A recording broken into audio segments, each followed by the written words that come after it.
miles away. Yeah, hello patrons. How are we doing? We good? You can't. They can't answer us. They might be. Not a Hopefully clue. now they're nodding. Hopefully they're going. Yeah, I'm good. Yeah, Cheers, yeah. man. Cheers, man. Oh, do you want to close the door? All right. There we go. How's the week been? You've had a stinker, haven't you? I've had a stinker end of the week. I had quite a fun start of the week because, of course, when this went out, all of a sudden I just started getting these messages from Brian sending me gifts and that lot, and it was just made my week. I'm having a nice little chuckle. He's good like that, old Brian, isn't he? Yeah. He does comment on lots of the stuff, and sure he's watched it. And Trev as well. Trev's getting in. Trev did confirm that Steam Greenlight is done. It's now called something else. What's it called? But apparently the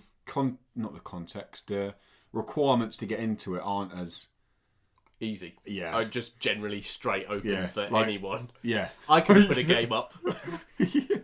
Yeah, Greenlight. I mean, intentions are brilliant.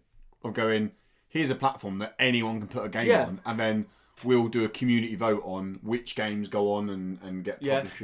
It's a great idea. It's similar to what itch.io do. But same as anything, when you open such an open source platform, it gets abused really quickly. And oh my god, did it get abused? It did. Sure, I'm gonna have to scroll down these tweets a little way to get his reply. Find out. Before I suppose we should mention there's no Tom. Tom wouldn't be here anyway. This is where Lewis would be. It would be where I'd be. Yeah. Oh god. What's he doing? Tom is I don't know where he is. He's away somewhere, I think. I don't know where Tom is. Is he catching up on Dawson's Creek? He should be, shouldn't he? Should be. I want to give a shout out to someone else in a minute, actually, but I'll do that in the main show because this guy has jumped on board all our content recently and he's been sharing it everywhere. And he's got a really weird name. But it's not obviously his name, is it? It's Twitter. Well, yeah. Where the hell is this bloody fucking Twitter? There you go. That's the whole lot. There's some of the ones that he was sending me. It's called like Steam Backlight or back. Oh, Jesus Christ. Sticking with light. I can't find it. Trev, comment again, mate. Or tweet into Dan, and then Dan will know what it's called. Yeah, send me a message. He did confirm that Steam Greenlight has gone. Oh, God, I've gone way back past it. You've gone way past it. It must have been on my personal one. But anyway, it's been a good week, actually. It's not actually. It's been a shit week. Oh, okay. We've both had brilliant weeks. No, it's been mixed. Gaming-wise, it's been very mixed. Yes. I'll talk more about this in the main show. I've played 3 games. 1 absolutely incredible game. Yeah. 1 good game that has grabbed me by the balls and wants me to play more, but I just haven't had time to play more of it. I only started playing it this morning. Ooh. And another game that I am probably about as let down as I was after I lost my virginity. You were let down after you lost your virginity? It was so quick, wasn't it? Oh, was that it? Why are you asking me? I wasn't there, mate. But no, it just. Oh, I'll talk about it in figure, but you know, there's a certain game that I am. Yeah.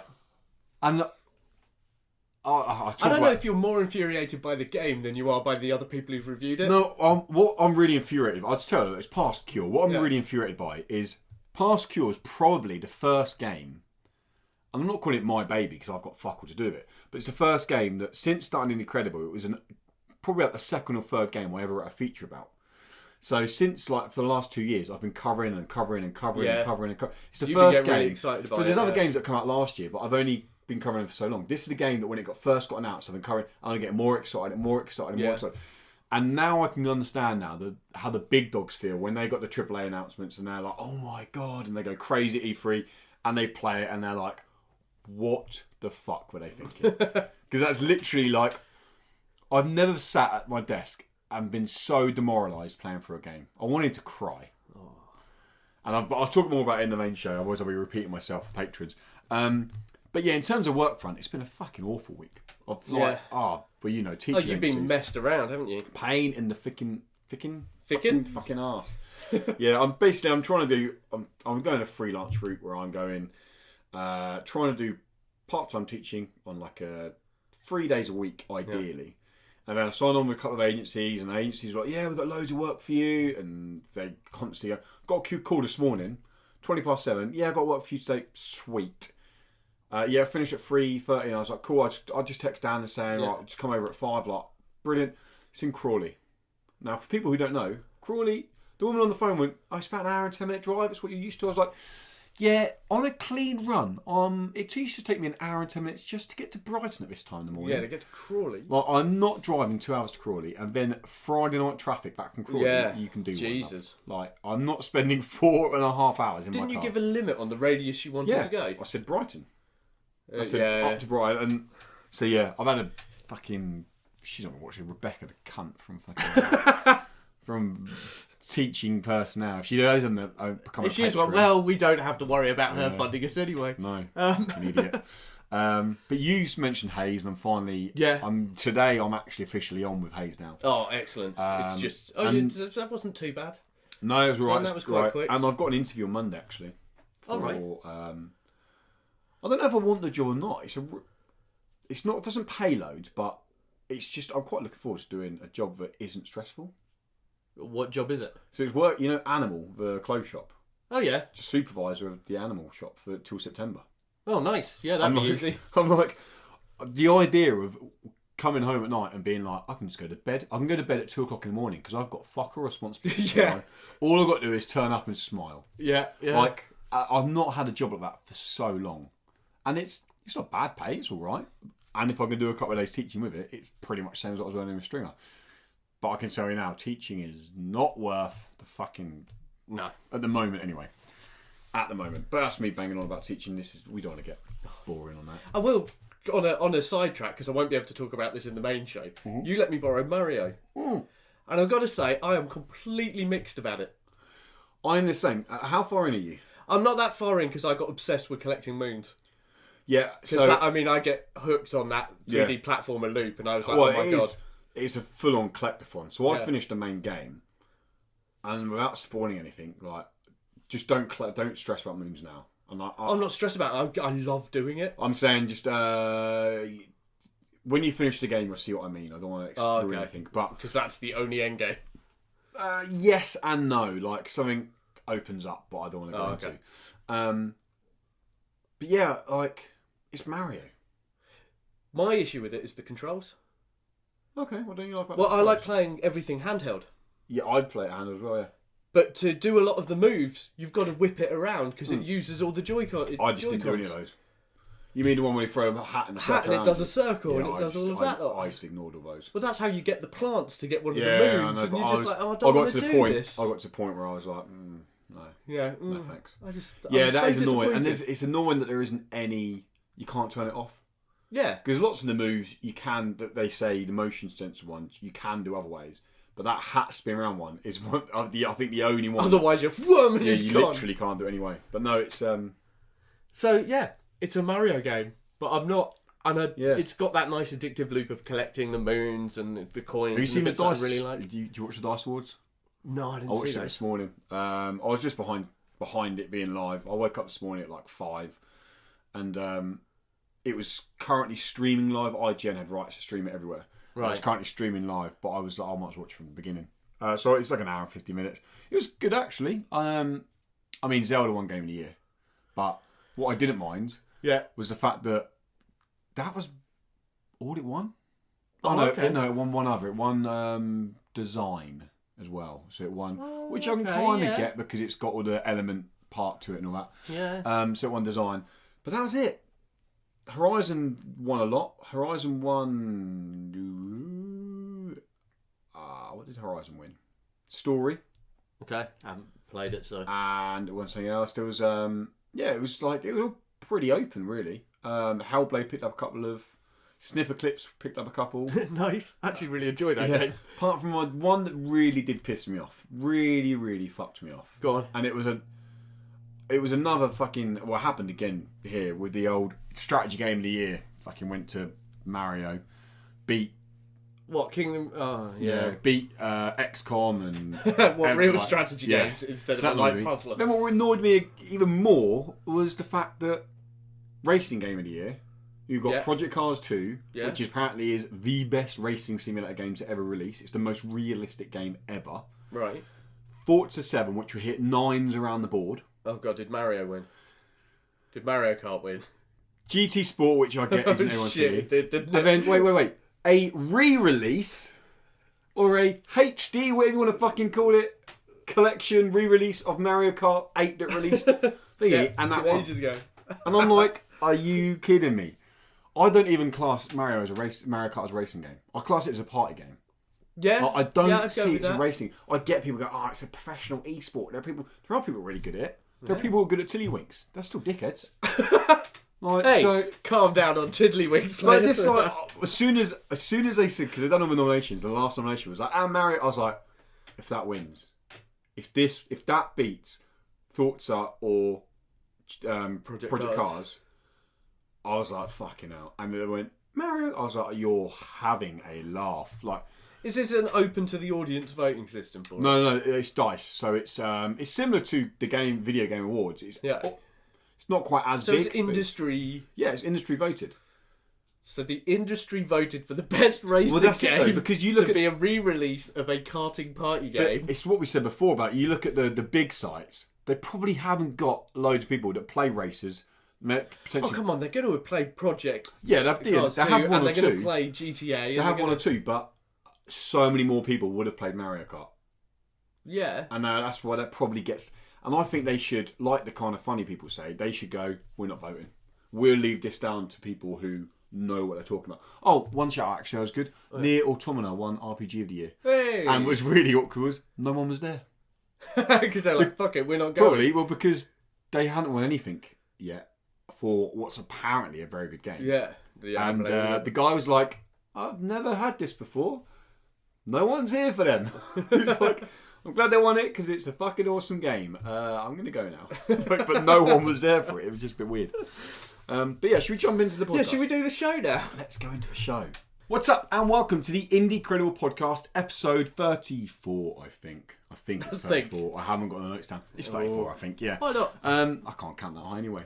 A weekly podcast where we get together and chat about the world of indie gaming. We go through what we've been playing, we go through the latest indie game news, and we speak about a general main topic. And this week's all going to be around Kickstarter, but we'll talk more about that later. Where can you find us, Dan? I'm all over. You're just all over there. Just indie-credible.com is the main website. You find it at iIndieCredible on pretty much Indie all Credible. other things. Everywhere Twitter, else is Facebook. 2 eyes because I was a dick and didn't check it first. But yeah, but oh well. Or you can obviously on YouTube and that. And I like to think of it like iRobot. Yeah. iIndieCredible. iIndieCredible. Let's pretend that was why. Yeah. Don't say that because we'll get done for it, won't do we? us for some kind of copyright. And we are available on podcast services around the world. Pretty much every single one now, apart from Android, Google Play. Sorry, Google Play. We're not on there because it's not available in the UK. But I have checked, and we've got RSS feeds coming up from websites I've never heard of. I'm like, that exists? Like that's a podcast service? I'm like, cool. And we're doing really well. Especially when you comment, because one of our patrons, Brian, commented recently, and just his comment instantly threw us into the new and noteworthy, and it meant that we had about 3 times the amount of listeners on last week's episode than we normally do. I love the idea that we're new and noteworthy. Yeah, this is our 34th episode. Oh no, new and noteworthy. You got some in there that are in the hundreds. Really? Yeah, it's that's a little bit weird. But you Have you ever looked in the games and hobby section of iTunes? No, I try and avoid it because it's just always near the top. Normally, IGN UK podcast, I think at the moment is top, but they're always fighting with. Do you know what the other one is? No, go on. It's like Gardener's World or something. Is it really? Gardener's World or Gardener something is always there fighting for the top spot. That should be our goal, just to beat Gardener's World. I don't care about IGN or anything like that. Let's beat Gardener's World. You just know people are there like, come on, love, let's download. Make sure you listen. We've got to get it up. Let's get this Gardener's World going. But yeah, this is the Indie Credible Podcast, a weekly indie game podcast where we talk about all things indie games. And we, as always, we start with what we've been playing. So, should we go into what we've been playing? Do you want to start or do you want me to start? You go for it because you've got some gripes to get off. Yeah, I have. So I've played 4 games this week, but one I've played 10 minutes of, so I can't really comment. And that was what's it called? The pony fighting game. Oh Jesus, the one I sent. Yeah. Oh shit. Them something fighters. Them herd fighters.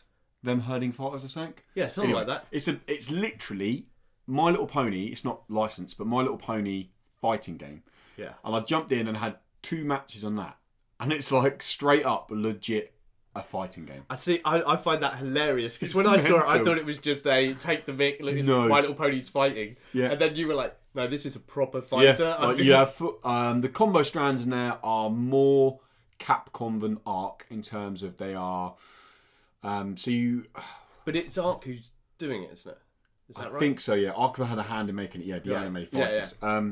But yeah, I won't speak loads because I know Fighter is a bit of a niche market and people don't love them. But it's not like Street Fighter. It's more like, say, Dragon Ball, where you have a light, medium, heavy attack. You don't have low and a higher attack. Okay. But yeah, you have full special moves in there. You have meters in there. It's legit a fighter. You have the frame count at the moment. There's one character that everyone seems to be playing. Like, so I've only played 2 matches. Both matches I played against this person. And they, I don't know if this pony, sounds weird saying that, is a little bit broken at the moment. They seem to have frame advantage after a heavy attack, which should never happen in any fighter unless you're using some ability. Right. You should never have frame advantage. After a heavy, that's when you are open to be punished. That's why you normally hit confirm with a light or medium to then unleash your heavy. Right, without going into it too much. At the moment it seems a little bit thinking, but we're doing a full preview, which will be up probably around the end of next week. I'm looking forward to diving into it more. But that's whatever the game was called. Yeah, I think it's them herding fighters or something. It's something like that. Anyway, but I'm going to jump into. Should we start with positives or negatives? Let's start happy. And then smash it down at the end. I have played a game this week that I honestly think might well be the most magical, or one of the most magical games I've ever played. Okay. It is genuinely incredible, and that is Celeste. See, I've heard lots of people going on about this game. Go on, tell me. Firstly, it's fucking hard. Like, that game hands your ass to you, but in the most accessible way I've ever felt. An easy arse handing. Literally. So as soon as you start the game, there's a thing called assist mode. And I didn't click on it. I started playing it. And then I was like, the first level, I was like, this is all right. Or it's first chapter. Second chapter, got a bit harder. Third chapter, I'm thinking, fuck me, this is getting hard. Fourth chapter, I'm like, this is nails. Fucking nails. I went to the assist mode. I haven't put it on because you click on it. And it basically comes up with this little message saying that this mode is here so everyone can experience the story of Celeste. Yeah. But a lot of the story is tied to the difficulty of the gameplay and unlocking certain parts. Yeah. We encourage you to play through the game without this unless you really, really are stuck. So I was like, fuck it, I don't need the assist mode. I can fucking handle this on my own. Still got my ass handed to me. But it's so good. The basic concept of it is you're playing as a person, a female called Madeline, and you're moving up the Celeste Mountain. Right. I can't say any more on why you're doing it at the moment. And what I could say is only going to ruin what the game's trying to. So what type of game is it? What are we talking about here?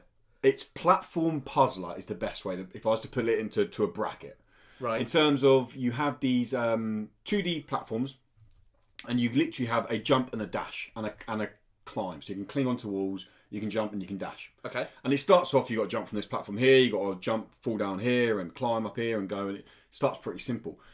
The third chapter sees you in like a hotel, and it starts throwing some new mechanics into you. The fourth chapter just throws wind at you, and all of a sudden you've got all these mechanics to deal with. And each screen is like a stage or a level. Yeah. And the checkpoint system is once you go past the level, that is it. It's saved. If you just turn the thing off, if your battery's run out, when you go back on, you're back at that level. Right. And when you die, it's probably less than a second until you're back up. Nice. It's so quick. To the point where it tells you at the end of a chapter how many times you died. Oh, God. End of chapter 3, I died just over 300 times. But not once did I feel frustrated or angry or annoyed. And it's got that thing where you're trying to do a level or a stage, and you're like, this is fucking impossible. How on earth is this possible? And then all of a sudden you go, well, I'll try and do it this way. And you're like, oh, no, let's do it now. And then you spend it and you do it and you're like, oh, thank God. And then you go on. It is genuinely magical. Like, I've not played a game that deals, as I said earlier, with the accessibility of difficulty this well. Because not once did I get frustrated or angry.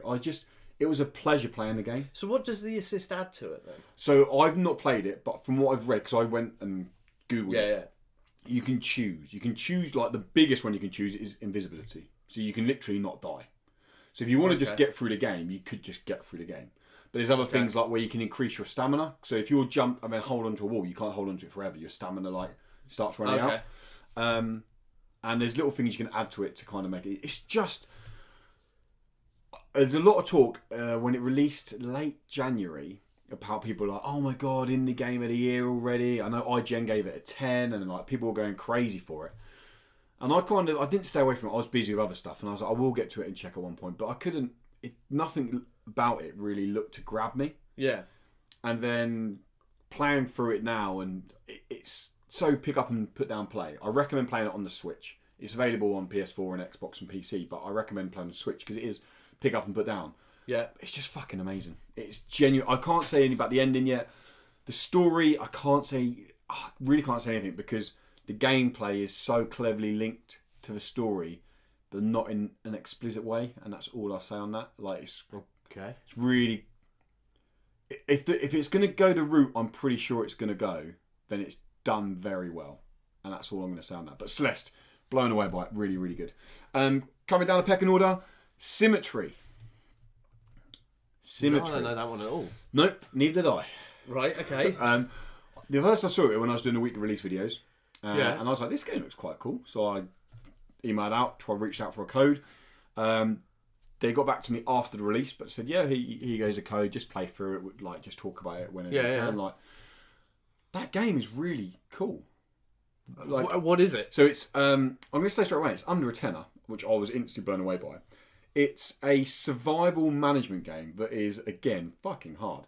You play as a group of 3 researchers who have crashed on like a foreign planet. Yeah. And it's very retro-inspired in terms of its visual looks and everything like that.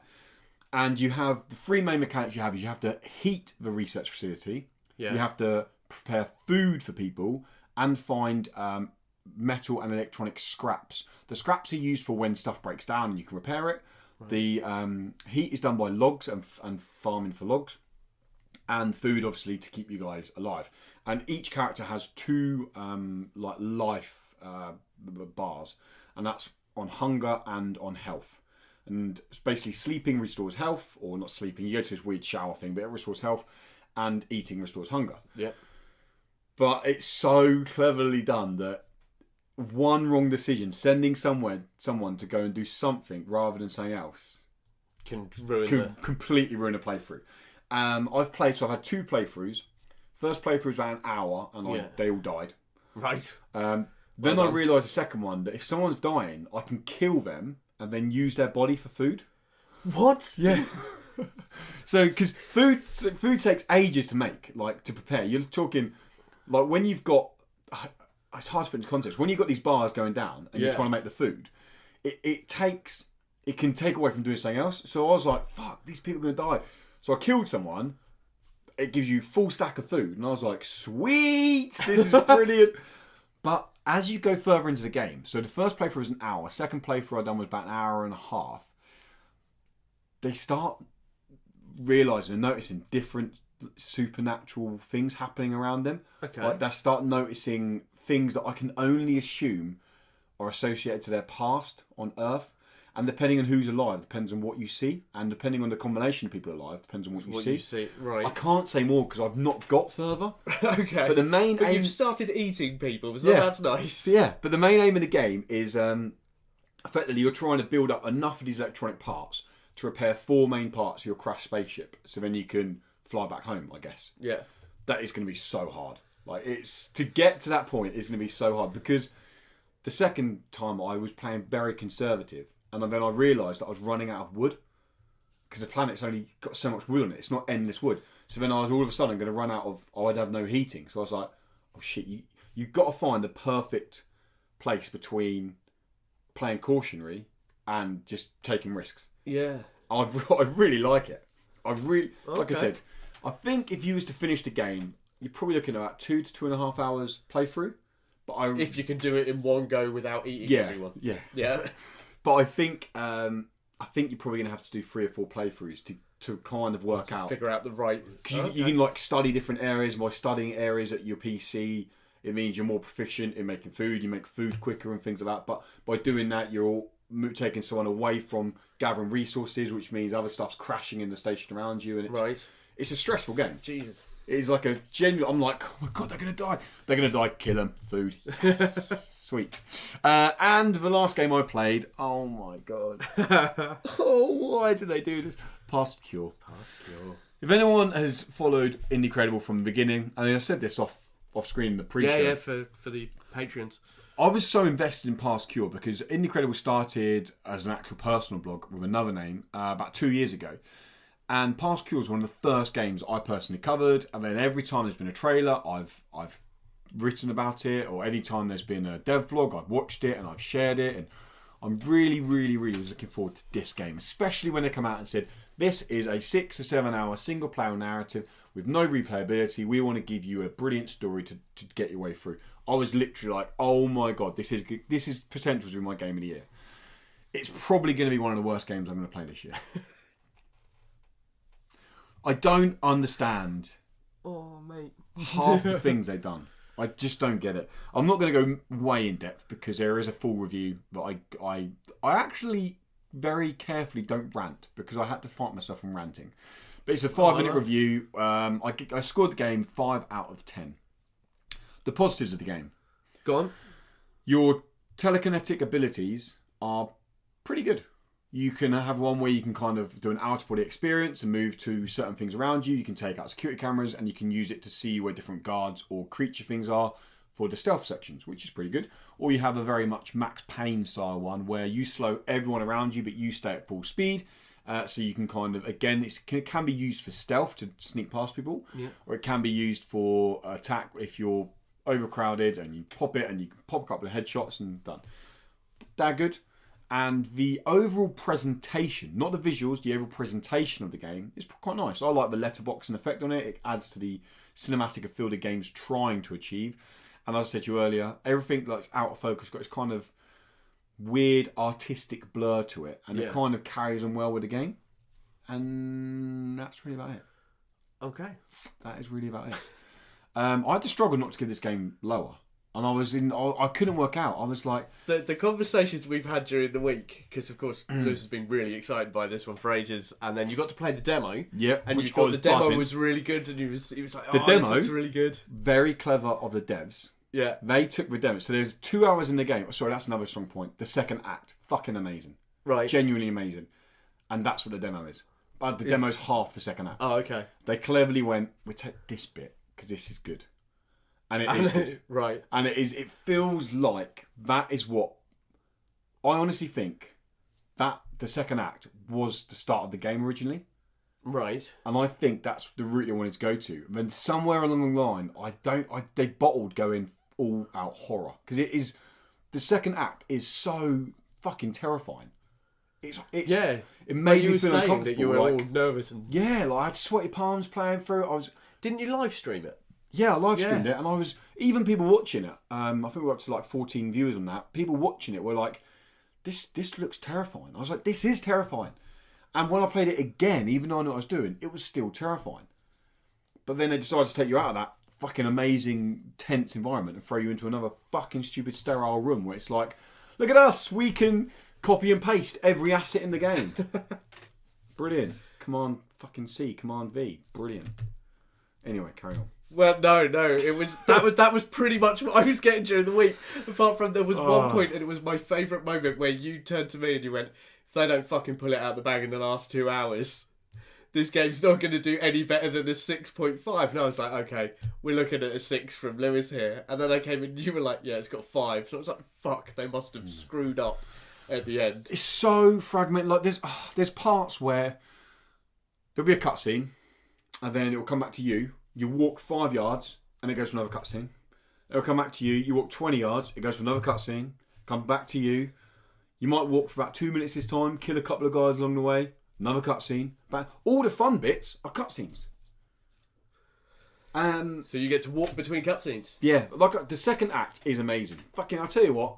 Cut the first bit off. Cut the last bit off. Just have the second act. Just put the second act. Pull it out for £6-7. Brilliant. But I haven't. How much is it? 25 quid. 25 quid. 25. Do not pay £25 for this game. Like I'm not. And the reason I gave it a 5 is because I looked at our scoring system. Yeah. So as soon as I go below 5, it goes into being a poor game. Yeah. And realistically, and 5 is okay. And realistically, in my head, I was like, this is okay. The middle act, if it wasn't for the middle act, if the middle act was the same as the first, it would have been a 2, 3. Bloody hell. Like, it's that bad. And I'll tell you what, Phantom 8 must think we are fucking dickheads. There are more than Phantom 8 who think we're dickheads, mate. The objective hint system thing, fucking hell. Oh, God. Answer phone call from Marcus. And I'm like, okay, so I didn't know Marcus was calling, so you've already ruined that part of the story. And it's the only thing to interact with in the room, and the ring's fucking annoying. So of course I'm going to answer it. We get off the phone to him and just say, go get a drink from downstairs. Okay, I'll go downstairs and get a drink. Go upstairs to bathroom. I'll go upstairs to bathroom. All he could have had was the main character going, I should probably go to the bathroom now. And then you know. This fucking annoying prompt thing, which sounds like the trophies popping on PS4. Oh. So it's going, bloom, bloom, bloom. And I'm like, really? And then you're fucking, by the way, Phantom 8, I'm ranting now. You are, go for it. Your turn. titles for chapters, spoilers. No. Well, an hour from the end, the chapter's called Endgame. So I'm like, well, this is the end. Like, really? No surprises here. Why are you calling me it? What? Just these little things, like, I don't know. It just feels rushed. If anything, it just feels rushed. There's so many great ideas the game tries to get across. And it doesn't manage. It doesn't deliver on any of them. It is the most, and as the opening paragraph of the review says, it is one of the most overcomplicated, shallow stories I've ever played through. Oh. Yeah. So, I've had a great week. Yeah, that sounds fun. Cemetery, yoo-hoo! And we think and another game that doesn't really matter. Dan, what have you played? Okay, mate? so what have you I played? can actually finally talk about it now, because this will go out on Monday, won't it? Yeah, so I've not played this which means it'll be a while now, but yeah, go on. So I've been playing Immortal Redneck for the past couple of weeks and not been able to speak about it. No. And on another bit of it, just what's happened is all of my videos got corrupted, so I'm having to redo the whole fucking thing. Which he's laughing because, oh my God, when I was writing it up, I was trying to think of, right, I need a way of describing this. One line that would describe it. And I said that it's like watching the Dukes of Hazzard movie on repeat for the rest of your life. It's that moment when you watch it and you're like, you know what? This is a silly, fun movie. I'm in the fun mood for a silly, fun movie. Oh, it's on again. Okay. Oh shit! No, I don't want to watch this. No, that's not funny. That's just Jesus. It just overstays its welcome. It's a really solid shooter. It's very much like the 90s Serious Sam games. So it's all about movement. You jump around, you do bits like that. When I first started playing, one of the first things I had to do was remap the whole controller. This is really interesting because I didn't. Yeah. Because I can see why you're doing it, so you can run and jump at the same time. Yeah, it's about keeping my hands on. Anyone who plays a first-person shooter a lot will know that the biggest thing you can do is make sure that you have both thumbs on analog sticks at all time. It means you've got the best movement and everything like that. You're going to win fights because you're going to move faster. Because you don't have to move your thumb off to jump and do bits like that. So you're always looking. It's basically why the mouse and keyboard's better, because you always have control of where you're looking and where you're aiming. And of course, most shooters don't do that. They make you take your thumb off. They make you move around and to swap weapons. Hence why scuff controllers are Scuff controllers are really, or people learn how to do the claw, which is the old one. Weird. Yeah, I tried that for a while, just hurt my hand. So I had to go in and remap all the buttons so that I could jump and move. I didn't mind about changing weapons because you don't have to worry too much about that. And it's got solid mechanics. The characters and the monster design are really good. The levels are beautiful and have great places for you to jump around. And you're like, you know what? I'm really enjoying this. And they have a scroll system. Because it's roguelike, they like to add scrolls. And some of these scrolls fuck up your run. It's like, that's it, game over. You can pick up a scroll and go, well, that's it, I can't actually do it. I picked up one yesterday when I was playing because I wanted to capture a bit more footage to prove my point. And I picked up a scroll which meant each time you jumped, you took damage. Now, whenever you enter a room, you're locked in that room. You can't leave the room until you've killed all the monsters. I went into the room, there's lava all over the floor. There's a pit at the other end that you have to go down to kill the monsters. It's the only way to it. So you have to jump across. There's no choice. You have no apart from run through the lava, which of course is going to hurt you as well. And I'm there on full health, going, I'm trying to get to the end level boss here. Yeah. I cannot make it across this room without damaging myself so much that when I get to the boss, I won't win. Yeah. Because there are certain aspects of boss fights that you're going to take damage because of the way it moves and the way that the leveling goes. And you're just fucked. And what it does is it takes away from the beautiful skill bits that it has, where it's about how good you are as a player, and goes, nah, fuck it, you're done. And it's infuriating, and it makes it so that actually it becomes boring. You're bored. It took me 12 hours to finish the first pyramid. So I've not played it, and this sums up my experience of the game. I'm not really an FPS player. I don't mind them. I'll happily jump in them and go on them. I don't, unless it's on mouse and keyboard. I don't completely suck at them, but I'm not like any good at them. And I played it like the first hour. I was like, this is fucking amazing. This is so much fun. And it was like you can get in, die after 20 minutes. Just put it down. I'll pick it up tomorrow. And I think I've done it for about a week. Probably put about 5 or 6 hours in. Yeah. Haven't played it since. No. Because I'm just like, I'm not really in the mood to go back and play it. Well, I mean, I was forcing myself to play it. There were points where I was like, I did not want to play. But it was a case of, I've got to do it. When you review it, you end up having to do this stuff. And you're just like, this is... I'd rather grate my bell end than play some of the levels. And that's how it felt, which is a real shame. Because the monsters are great. The is that shooting's solely good. Down to the scroll system? It's the scroll system. If you could get rid of the scroll system... and make it more about your skill, which the game should be about, and it's really good for that. The bosses are brilliant because they're puzzle bosses, so it's not just I'm going to go in and blast. You've got a physical mechanics to them, which was lovely. But every time you're fucked over by scrolls. So your other option is you can go in and choose to make it so that you have to accept picking up a scroll. But of course, if you don't pick up scrolls, you're not earning the money. Yeah. And if you don't earn the money, you can't build up on your skill tree, which means you'll never beat the second pyramid. No. Or you'll never even face, because each time you go up a level, so does the difficulty. Yeah. And you're just like, you can get a medallion that will allow you to skip half of the pyramid. And you're like, well, there's no fucking point, because I miss half of the cash. Yeah. If I haven't got the money, there's no point doing it. And then you're just like, actually, it's just doing so many things to put in your way of making you want to do it. Mm. And it's like, you know what? If I wanted to grind, I'd play Destiny.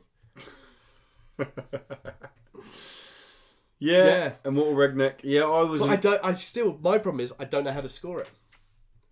Because I'm there. It's one thing that's letting it down. Scrolls. It's the scrolls letting it down. Everything else in the game is really good. But because of these scrolls, it gives you that balls to it. In fact, the redneck so many times goes, oh, what the shit am I supposed to do this? I'm being more polite. I don't know why. This is a show we can swear in, but for some reason I was polite for a moment. And he says, oh, bloody hell, and all of this lot. And he's talking about how crappy these scrolls are. And you're like, look, the devs knew this. Yeah. But for some...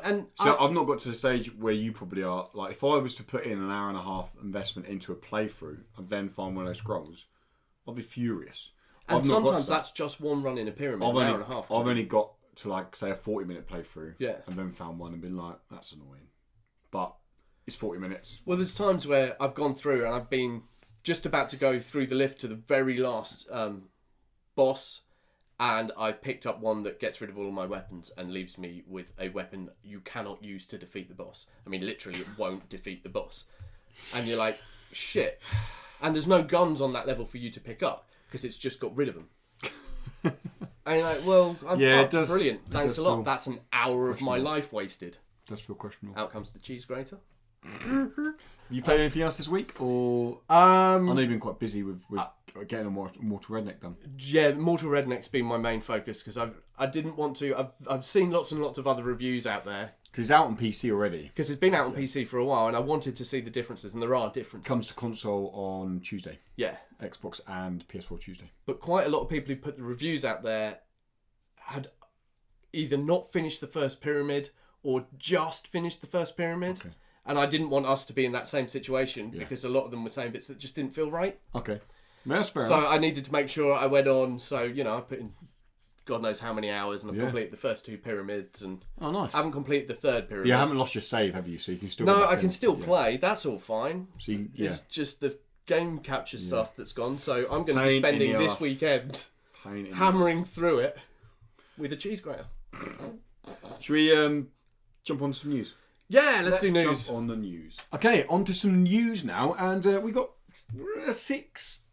5-6-ish pieces of news. I say 5 pieces of news, but one's kind of just a little mention I want to do at the end. Okay, fair enough. But start off with Kingdom Come Deliverance. You remember Kingdom Come Deliverance released last year?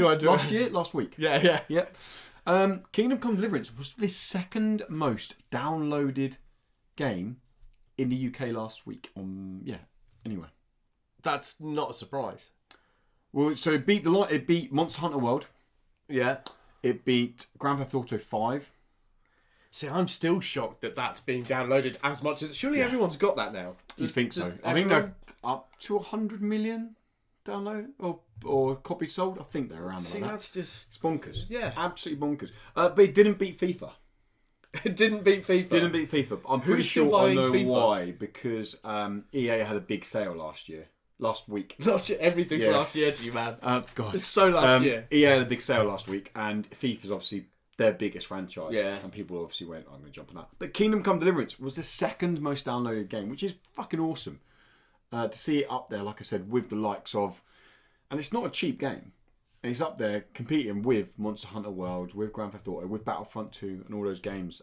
So yeah, well done to Warhorse Studios for getting the second most downloaded game last week, not last year. Well, last year. Not last year. Depending if you time travel.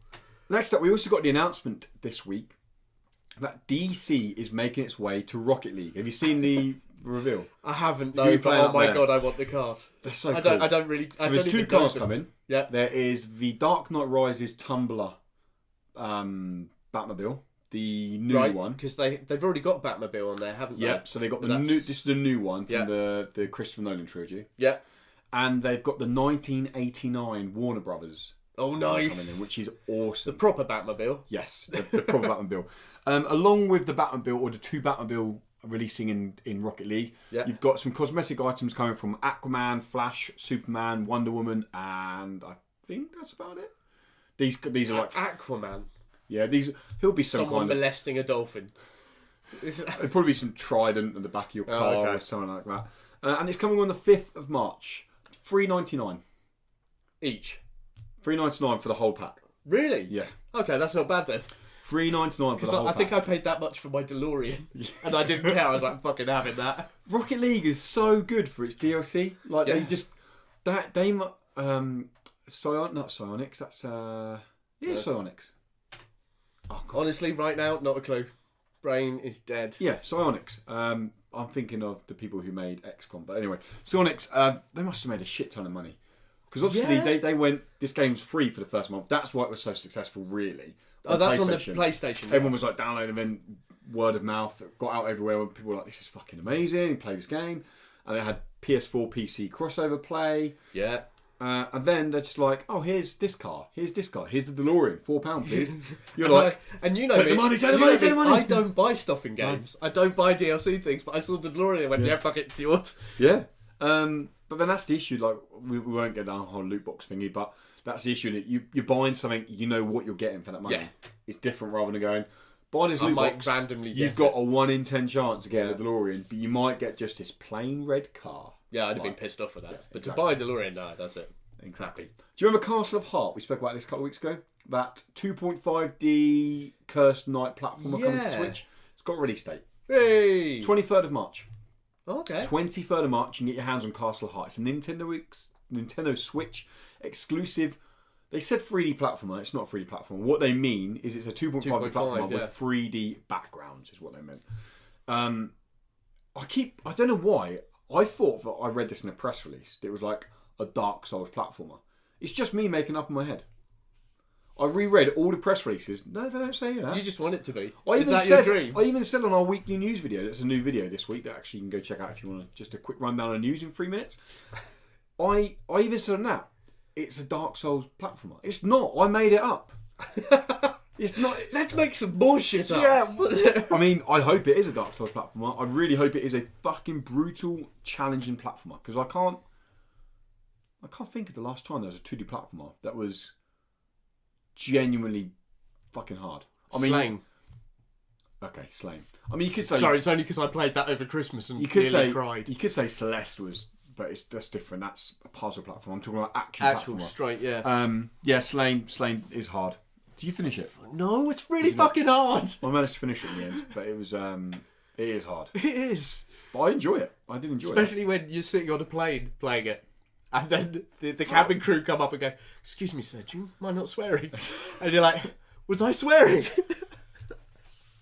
I had to put my Switch away. We also got the news this week that Fable Fortune, the TCG game, is released from early access, meaning it's now free to play on PC and Xbox One. Ooh, I might give that a go. You should give it a go. I've played about 10 hours of it. It's a pretty good little... I played about, so you haven't just dipped into it then? No, well, that's the TCG, so yeah, I don't get my toes into it. Because I've only played the story a little bit. I get dominated online, because it's classic. You need to learn your deck. Yeah. You need to unlock enough cards to then start customising your own deck. Yeah. I've only just got to a stage 10 hours in where I'm starting to understand what the key cards are and how to build your deck around these cards.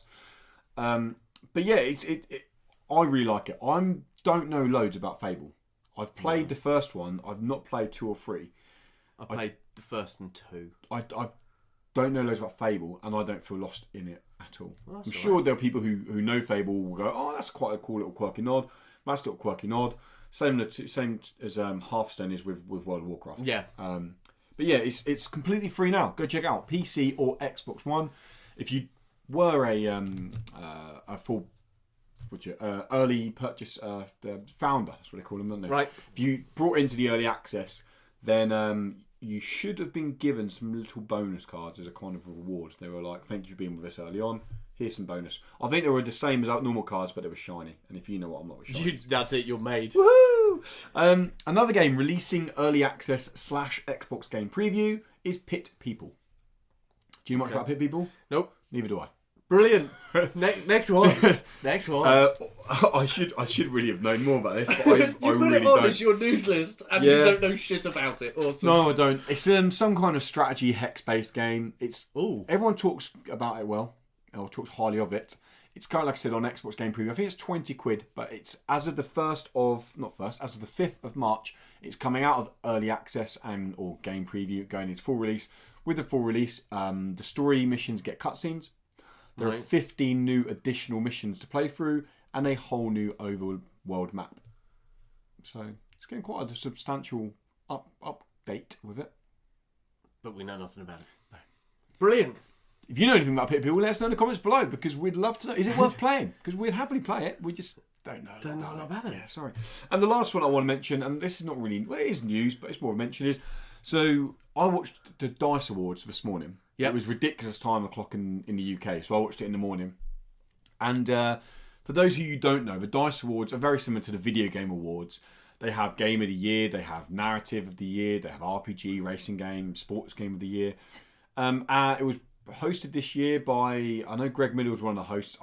The woman, Needy Nerd or something? I don't know. Sorry, I probably said it wrong. If you know who hosted, comment in the below. All I know is Greg Miller because I watched the kind of funny stuff. It was good fun, actually. It wasn't as cringeworthy as the Video Game Awards. Like they're really cringeworthy. Yeah. This was actually quite like a professional production. It was quick. It was snappy. It was an hour and 40 minutes. But what I really liked was the amount of indie games that were represented there. So Gorogoa. It was a mobile game. It released on PC as well. It's on Switch, I think, as well now. What's it? 5 nominations. Now, it didn't win anything, but I want to just highlight it had 5 nominations in categories like Best Game Design, where it went up against Zelda, it went up against Assassin's Creed, it went up against Horizon Zero Dawn, just to get nominated in that category. It's pretty damn good. It's a fucking brilliant nod. Yeah, Gorogoa had 5 nominations. What Remains of Edith Finch had 2 nominations. Cuphead had a few nominations. It had 4 nominations, picked up 3 awards. Cuphead.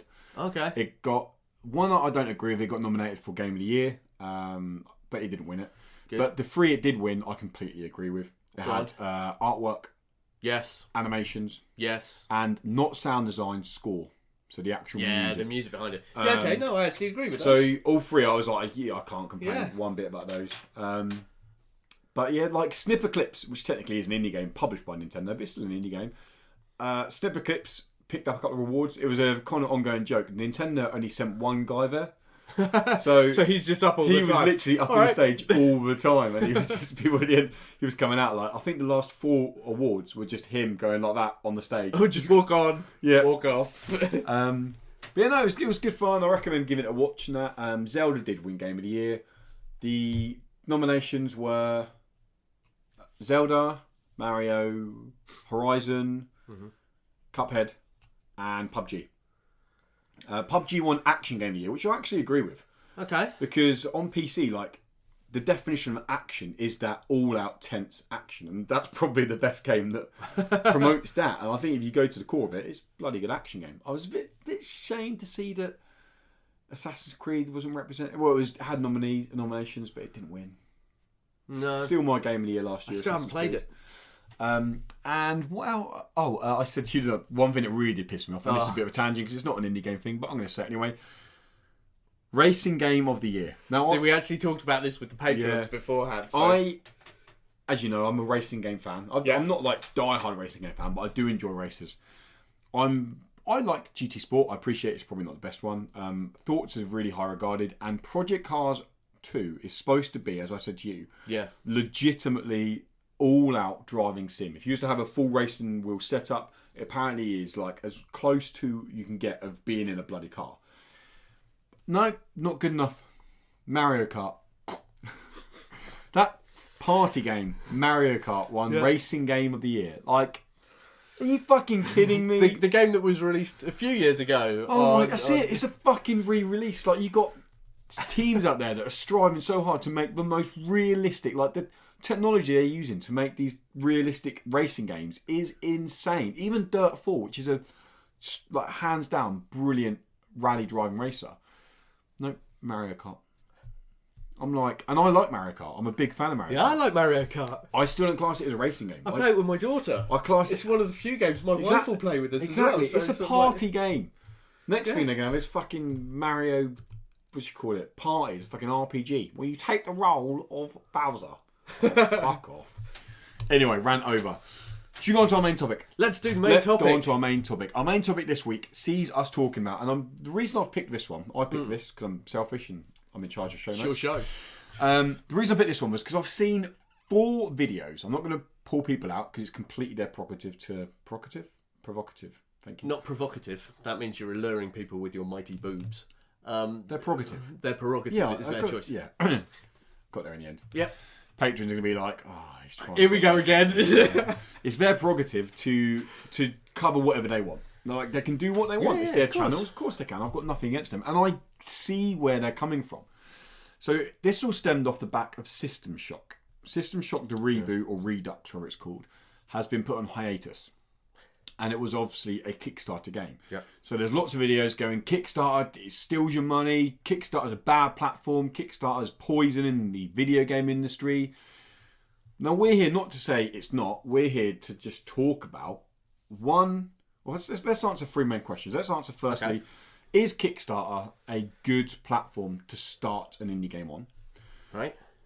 As a consumer, would you recommend Kickstarter to someone else to go and look for video games, like new ideas? Let's just go with them 2. Should we make something really like blatantly obvious to start with? That both of us have done Kickstarter videos and we cover Kickstarter projects. Yeah, so I do a weekly tabletop game and board game Kickstarter video. Part of our content is so you do board games. Yeah. You do weekly content, don't you? Yeah. And I do monthly content for indie games. Yeah. We should probably say we're not sponsored by any of the companies that. No. We do it off our own back.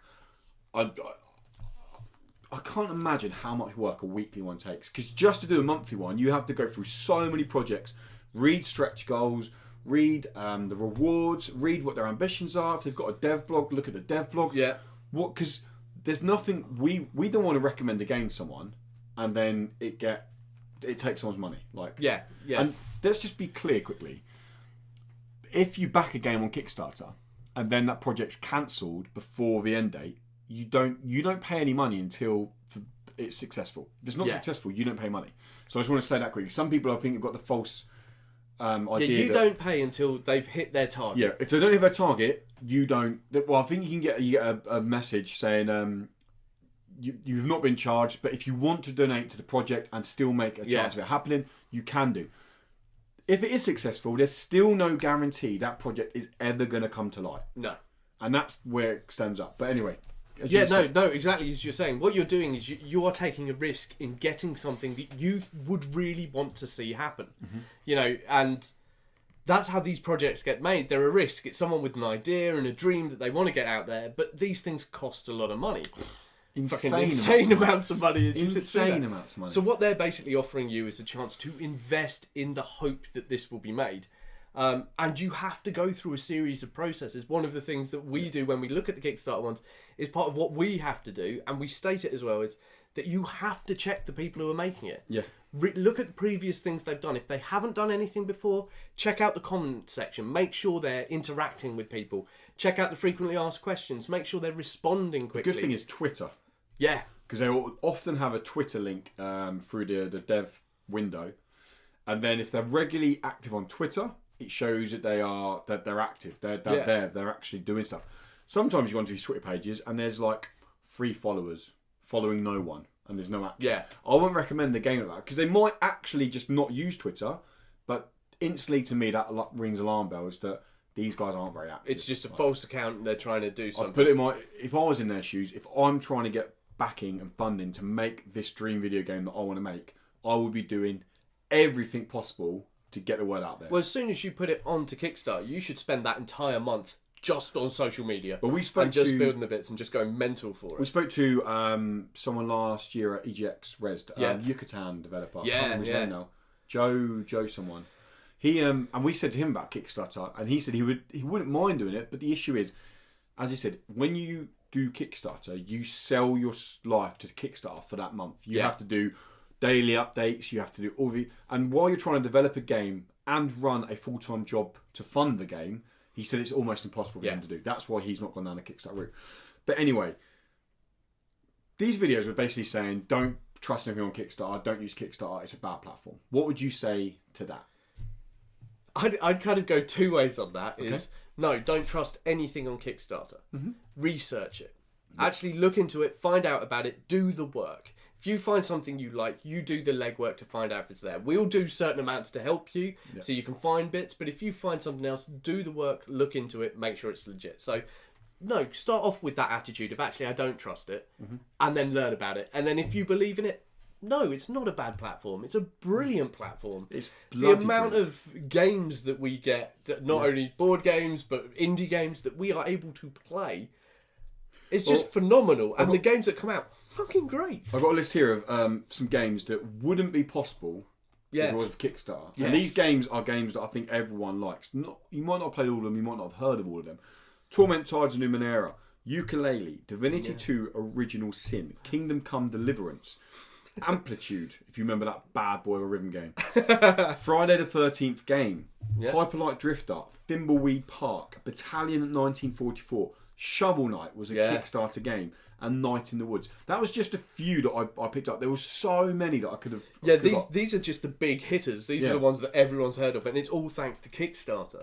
I mean, Kingdom Come Deliverance is one of the most backed, behind Shenmue 3 and something else. But Kingdom Come Deliverance achieved over £1 million on its Kickstarter campaign. And they still... not struggle, but they still were getting close to using up all their funds making the game. That shows you how expensive these games are to make. And that's why they go the Kickstarter route. Because they're like, we don't have this money, but we have this incredible idea and all this talent to bring you it. You're effectively buying the game early and you can get some perks on it. But there's that element of risk. And that's where the gamble is. So don't go on the Kickstarter and spend a whole load of money you don't have. Think about how much you can afford. And I have to do that. When I go onto Kickstarter and I back a game, I have to think, okay, how much money do I have? Now, if it's not enough money to get a pledge, there will be times I will support a Kickstarter for like $1, $2, just as a way of saying, you know what, I like what you're doing, but I can't afford the $150 for the game or something. Because to me, that's a massive gamble I'm not willing to take. I'm not really a gambling person. And that's what you've got to think. You've just got to be realistic about it. There's so many other ways. And that will help games get made. Your $1, $2 can help. There's so many ways as well. If you haven't got the means to it, but you really like the idea, just sharing it on social media. Yeah. That is like a huge thing. The more people that see that game, they go, oh, actually, if 100 people see that game and they go on there and each of those 100 people throw them $1, that's all of a sudden $100 that's one step closer. And if 10% of that 100 people share the game again, all of a sudden a whole new crowd of people have seen it. That's why so many Kickstarter campaigns have social media goals now. And they do Thunderclap, don't they, beforehand? So Thunderclap to get the social word out there. Yeah, but they do have social media goals. And me personally, I'm saying Kickstarter, be careful looking through there, because there are some stinky projects and there are some ones that... Stuff like System Shock, it's going to come. Like, it's on hiatus. No one kicked off when Crackdown 3 went on hiatus, and we still don't even know a bloody release date for that. Like, and then in other cases, we've got Mighty Number 9, which actually got made. And that was the seventh most backed project. Then Shenmue 3 still not out. Yeah, So I mean, you've got these risks. They can be big name titles. So just because it's a big name doesn't mean it will be Yooka-Laylee made. took and there's things like I don't know if you remember the Yooka-Laylee. The big uproar on Yooka-Laylee was because when it originally got announced and people backed it, it was for a Wii U version. Yeah. So people backed it for the Wii U version, and then it took a lot longer through the development process. And they said, look, it's coming to the Switch. If you brought a Wii U version, you get a Switch version, but there won't be a Wii U version. Yeah. So people who didn't upgrade to a Switch were all of a sudden pretty burnt, which is shit, but it's the risk you take for Kickstarter. And that's it. It's a risk. But is Kickstarter a bad platform? No, not at all. You wouldn't have nearly as much creativity out there if it wasn't for platforms like Kickstarter. Yeah, it feels like an odd one to have a debate about when we're both vehemently, it's true. Careful. I don't know. I saw some videos and it made me question. I was like, is it? And I was like, that'd be a good topic to talk about actually on the podcast. So what were they saying? What were their main points? They were saying that you got to be careful of Kickstarter and that it's too many people set up ghost accounts to get the funding, and then they just disappear with the money. And I mean, same can happen with anything. Like anyone can do that. And in the street, you hear of these shops. People pop up these shops up, and they do these deals, and then people go back 2 days later and they're gone. Scams can happen anywhere, and more often than ever, they're on the internet. Anytime someone can exploit any platform for something, they will. Like whether it's video games, whether it's comics, whether it's board games, whether it's TV, whether it's movies, people always exploit stuff. And if you live, my philosophy is, if you live life always worrying about that, then you're never going to have much fun. We'll never get great games. No, exactly. I mean, fucking so many good games. Hyperlight Drifter, so good. Torment Sergeant Numenera, it's not for everyone, I'm going to be honest there, but I like Divinity 2, Original Sin. Still not played all of it. I'm playing through, I've played 5 hours of Divinity. Yeah. And then I got swamped under, and I'm like, I just need to come back to it. But Divinity 2 Original Sin, I'm pretty sure will come to console this year. At some point. It's got a good DM mode, apparently. Yeah, that's what I'm really looking forward to. But yeah, that wraps it up. Yay! That wraps up this week's Indie Credible podcast. It was a bit of a shorter one for you guys. Hopefully you still enjoyed it. It's good we haven't got Tommy. He's always been a dick normally, making us laugh or butting in or... Just takes too long to get through stuff. And he speaks so quietly. When I'm editing it, I'm like, speak up. Is he quiet? He's so quiet. I have to sometimes compress his voice to get it up louder. Really? Yeah, it's fucking pain in the arse. That does wrap up the Indie Credible podcast. You can find us, as I've said before, on YouTube if you want to watch the video version, or if you just want to do audio version. There's nothing wrong with that. You can find us on iTunes, we're on SoundCloud, we're on Player FM, and just about every other one apart from Google Play. If you do like what we do, guys, then there's 2 options to support us. The first one doesn't cost you a penny. You can just give us a comment on iTunes. It really, really helps us boost up the rankings, helps us get indie game content out there even more. Or you can head over to YouTube and share our video or like our video or even comment on the video. All that social interaction really helps us boost up on the YouTube search ranking thingies. SEO is the phrase I was after. But if you like us even more, you think, do you know what? I want to go one step further. These guys are amazing. I don't want to just share them. I want to be in bed with them. Then maybe a step too far. Yeah, maybe a step too far. Especially seeing as it's only like $1. Yeah. I'm worth more than $1. Then you can head over to Patreon, patreon.com/IndieCredible, and you can throw us $1. $1 will get you exclusive access. It doesn't get shared anywhere else for pre and post show content on the Indie Credible podcast. That content is normally about 20 to 30 minutes per week, and we talk about just about anything. Yeah. What we've been doing, games we've been playing, movies we watched, women we shagged. We're married. We're both married. So it's the same. Yeah. Well, it's not the same woman, obviously. We have different. When we go to swinging clubs together, we share those stories. Car keys everywhere. But no, yeah, $1 will get you exclusive access to the pre and post content, and it'll also get you audio access to 2 other monthly shows, the Not So Indie Show and the What We Loved Show. If you want to see those in video form, that will cost you $3. Or if you saw at the beginning of the video, there was a nice little scroll of names going across the bottom with 2 names on it at the moment. That will cost you $5. $5 will get your name pimped out on our Patreon scroll. You'll be there. You'll be like, yeah, look at me. Boom. Absolute lad or lass. Your choice. It literally is their choice. Yeah, non-binary. We are complete non-binary. Is that the word? I have no idea. Gender fluid. Gender fluid. That's what we're called. That sounds so wrong. I should know this because I taught in a very contemporary city school. And I'm pretty sure it's gender fluid. Anyway, we don't want to tread on people's toes here. We could easily piss someone off by going. Yeah. And if we did piss you off, good. Bye. Yeah.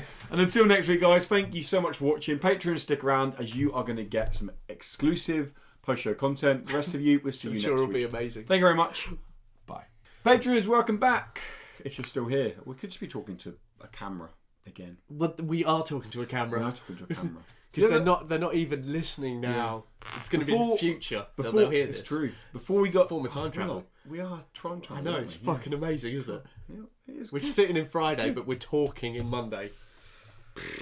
Wow. If it goes out Monday, Tuesday, it goes out Mondays, whenever. Yeah, it goes out Mondays. Blows my mind. We'll go out Monday about 5 o'clock this week because that's when the embargo drops for Redneck. Mortal Redneck. Yeah. Hello, patrons. Hi. What the fuck? Is this post-show content going to be worth $1? I don't know this Probably week. Not. Probably not. We don't do refunds, so tough. It is the weekend. It is the weekend, yeah. I'm going to work for it all. I've got to drive over to Arundel tomorrow morning, which is an actual place. You'll probably going. You'll know it from Harry Potter, actually. Will they? Yeah, they've used part of Arundel in Harry Potter. The castle. Yeah. Because he's probably thinking, that's not a real place. He's made that place up. Arundel is legit a real place. It's about an hour away from where we live. Hour and 10 minutes from where we live. Yeah. I've got family over there for my granddad's 80th birthday. Bloody hell. And then, so we're just staying in for dinner. Tomorrow night. Mum's making a nice dinner. Okay. Black tie. What? Yeah. Black tie. To eat in? Yeah. Okay. So I'm going to go board shorts and a vest. Should be used to it from you, though. Oh, what? So earlier, it's not that cold at the moment, I don't think. People are saying it's freezing at the moment. You know it's got shorts on. Brian's going to be laughing at that. He's skiing all the bloody time at the moment. Oh, so jealous. So jealous. I really wanted to stop following him on Instagram just so I didn't have to see him skiing again. It's like, oh, you bastard. At the moment over here, I think it's about like 8 degrees or something like that, 8, 9 degrees. So I had to go into town today, pay a check-in. So March almost. March is time when your flip-flops can come back out. Okay. So I went into town today. I had my walk shorts on, I had my flip-flops on, I had a hoodie on. Walk shorts? Yeah. Okay. That's what they're called. These are walk shorts. Okay. Board shorts when you surf, walk shorts when you walk. You wear to the beach. Yeah, okay. And yeah, so I had my flip-flops on and some woman stopped me in town, completely stopped me. Yeah. Was like, you should be ashamed of yourself dressing like that. You'll catch a cold. And I'm like, ashamed of myself? That's a bit... Really? She's like... Maybe you're just making it all hot under the collar. I'm like, jog on, love. Are you having a laugh? Like, fucking hell. Looks like you got an old lady crush. People do look at you. They look at you going like you are wearing shorts, and it's not... You got minus people cold, like, but it is cold. Wrapped around scarves and beanies on, and I'm like, oh, fucking grow up. Yeah, there was a bit excessive. Yeah, ridiculous. To parts of it, but yeah, still, it's not flip flops and short. Do you know what the word hypochondriac means? Because that is you cunt. Fucking hell, idiot! You're in a proper mood. This is usually my role. Past cure. Past cure has really fucked you off this week. It really has. It genuinely has actually annoyed me. I'm looking forward to joy actually of going away. Is I can take this Switch with me, and I'm gonna finish Celeste this weekend. Right. Probably won't because it's fucking hard. I'm not going to do assist mode. But that's your dream. Yeah, Moloch or Trev, if you're playing in Celeste, let me know because I want to talk to someone about it. Yeah, and we can't because we haven't played it. No, I say we. There's just me, but me and Tom. They didn't give codes. I actually had to buy the game. Yeah, spend money. On a game? I know, eh? Disgraceful. Sure. Lucky I had a Nintendo voucher from Christmas. Nice. So I think it cost me. I think it's $17.99, so it cost me $2.99. Oh, okay, not bad. Sweet. But yeah, you doing much for the weekend? I'm trying to get back through this fucking Immortal Redneck thing so I can have everything done. My plan is to get the video, all the footage I need, rewrite the fucking thing so that it can all be done Sunday, so I can get you the stuff Sunday so you can add the beginning and the end to it. I'm not back until like 5, 6 o'clock Sunday night. Well, the thing is, Saturday nights, 3 of my mates, it's their birthday all at the same time. You're heading out? So I'm going over to Hastings to get wasted. But now because of this review, I'm not going to get wasted. I used to get wasted. No, mate, I have really bad hangovers. So I'll go have a pint, yay, come back, so I can get this fucking review done. Yeah, I worked my arse off this week to make sure it was done because I was like, and then I'm going to party over the weekend. You know, work hard all week, so you can party Friday night, Saturday night, sleep in Sunday. Happy days. Didn't happen. No. Shit. No. Sarah hates me because she hates me, but she hates the fact that I just don't get hangovers. It really wants. Oh, that'll come, mate. That'll come. You say that. It's like my little brother was always like, "Oh yeah, man, I'm going to be skinny the rest of my life." No, honestly, then he hit late 20s. I'm just weird. I don't get it myself. Well, I do get it. It's because I'm quite clever. So when I go out, I'm not one to go, I'm going to have all these Jaeger bombs, I'm going to have all these beers, I'm going to go do these aftershocks, I'm going to do these. I normally stick to certain things. Even if I mix, I get hangovers worse, but not that bad. But I will often drink beer, then I'll go on to some kind of spirit and mixer, and then I'll do Jaeger bombs or whatever.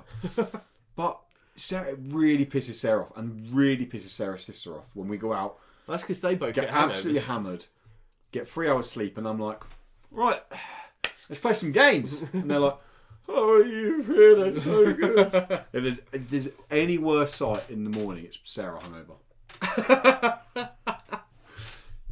I'm not kidding. She looks like really bad. Mike Wazowski. Yeah. You know the ring when that weird thing comes out of the telly? Is it like that? Did you see that thing on Twitter? The AR thing. Yeah, Trev shared it. Fuck that. I was like, no. I'm no. I would actually quite like to do that. I'd have smashed my phone. Really?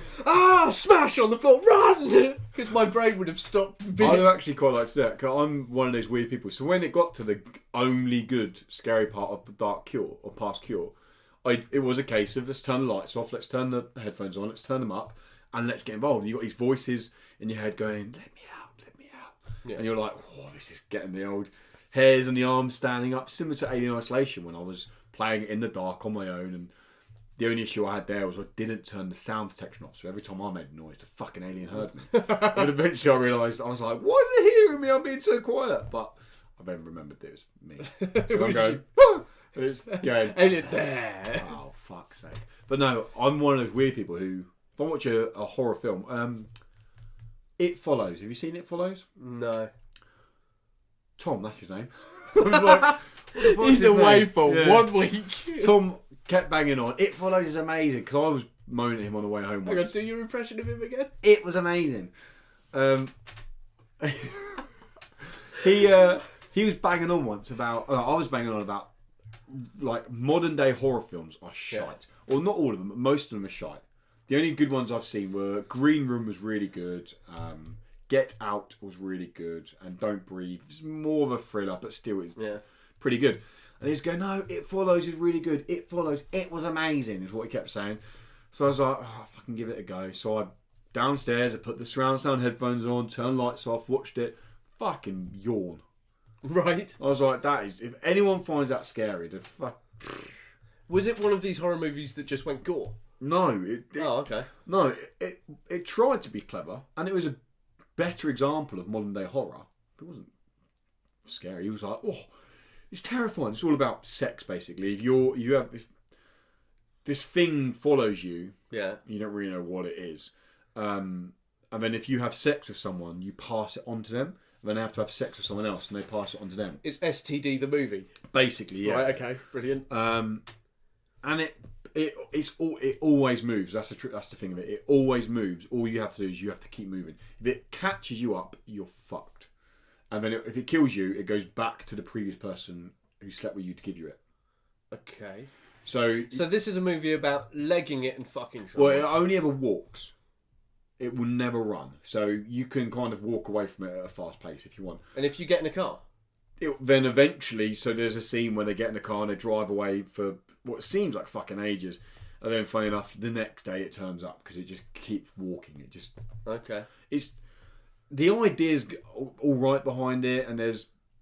Well, it's just another fear of sex. One thing it does do well is it plays on suspense nicely, where you think, oh, it's another jump scare, and it doesn't do one, and that that unsettling of like, ooh, what's it going to do now then if it didn't do a jump scare? It plays on that really well, which I like in those films. Like, I hate it when it's jump scare, jump scare, jump scare, jump scare, jump scare. I'm like, and they're usually obviously foretold. It's just like, oh look, about to have a jump scare. Yeah, if you want a horror film, a jump scare. Either go watch Poltergeist, first one, or go watch Hellraiser 1 and 2. They are horror films. Yeah, I really enjoy that. Hellraiser I always found more amusing than scary though. It is now, yeah. But as a kid watching that, I was like, no. Alien. Alien 1 is probably one of the most effective horror films. And I still say to this day, Sarah laughs at me when I say this, one of the best horror films ever made was Jaws. Yeah, the first one. yeah. Like, it legitimately made people scared of going in the water, and it still does now. Like, you watch it now, and even though the special effects are not great, really bad. They're better than half the others because it was an actual creature. It wasn't this CGI stuff. But it's a fucking one of the best horror films is Jaws. So ahead of its time. I hate that saying because it's so cliche, but it was a film that, and the breaking down of the animal only helped the film. As it came up with Spielberg coming up with ideas of, okay, how can we make the shark appear it's there, although it's not actually there. Yeah, because it's broken at the moment. Yeah. Did he call it the floating turd or something like that? I love the idea that he put all of his own money into making this machine, and it doesn't. And they tested it in swimming pools, and it worked fine. But they didn't take into account that the seawater has salt in it, and they just dropped it in and went. All of his hard-earned money, and all that time making it. And they're like, yeah, it comes on the set tomorrow. Oh, it's gonna be an absolute dream. It doesn't work. Shit, what do we do now? Let's just get some diver along, pushing it underneath, and that's literally what they have to do. Divers swimming along with it, like underneath it, push it. Oh, fucking genius. Just proves the point that he's still one of the best directors out there. So good. Spielberg is, yeah, without doubt. Concerning though about Ready Player One. What are you concerned about? Like what you said. Yeah, it's not going to be like the book, and it's not going to. Yeah, I've watched it. The more I've watched it, I did hear a podcast. I'm just like, yeah, it's not the book. Podcast I listened to the other day. Although I like Ready Player One, they did sum it up in a really cool way that I found fucking hilarious. They called it 50 Shades of Grey for people who collect Funko Pops. Yeah. I was like, that's fucking... It is. That is genius. It is an 80s nerdgasm. That's what it is. It is. I was like, that is very good. That is very good. 50 Shades of Grey for people who collect Funko Pops. Yeah. I like Funko Pops. I don't really like 50 Shades of Grey. No, 50 Shades of Grey is awful, but no. Yeah, I think it's... I think we're giving them more than enough. We've fucking gone on for ages. We do. See, it was definitely worth $1. Well, they've already paid, so... Yeah, I mean... 30 minutes, you're talking 2 cents a minute. I mean, they actually pay more than $1, so it's more for... Yeah, then I apologise. You're being ripped off. Yeah. Tweet Tom. He'll sort out a refund. Tom will give out refunds, yeah, from his own McDonald's fund. Yeah. Tom will give out refunds. And tell Tom to stop eating McDonald's. Oh, he's going to be so ill. He eats so much of it. Like, we go there on the way home. He's like, can we go to McDonald's? Go there. He spends like 12 quid. Yeah. Gets like 20 chicken McNuggets. He gets a burger or 2 burgers, gets chips, scoffs it down. And he's like, do you want anything? I'm like, I'm fine with my milkshake, mate. You crack on. He's going to have diabetes. Probably. It's going to be. Yeah. Probably. But yeah, no. We'll rename him Diabetes Tom. Thank you for tuning in again, patrons, and we hope you like the pre and post show content. If you do want us to talk about anything, if you've seen a film or read a book, or actually not read a book because I can't bother to read it, but if you've We'll seen get it on Audible, listen to it. if you've seen a film or even played a AAA game and you want us to talk about it on the post-show content or pre-show Yeah, if you've got anything you want to to chat about with us that isn't indie game related, or just something you want to know either about us or about how we feel about something. Well, that's the thing. When we get to $100 a month Patreon goal, we're going to do once a month. So once every 3 months, it'll be our turn. We do once a month AMA individuals for 20 minutes. So patrons can... What's AMA? Ask me anything. Yeah, so patrons can... You'll be on camera for 20 minutes just answering the patrons' questions. Are we live streaming that? Should we do that on Twitch as a live stream so it would be straight away response? Because by the time we're making $100, there should be enough people to come on and give us grief for 20 minutes. But we do need people... We need to do it at an accessible time where their time... That's alright, we'll figure something out. Yeah. That's a good idea. We'll do we can live stream it. And we'll live stream it, and then that way you guys can ask us the questions, and it's an instantaneous response. Yeah, and so we can't plan out our solo. So you get Dan, then you'll get him 3 months later, and then you get Tom, you get him 3 months later.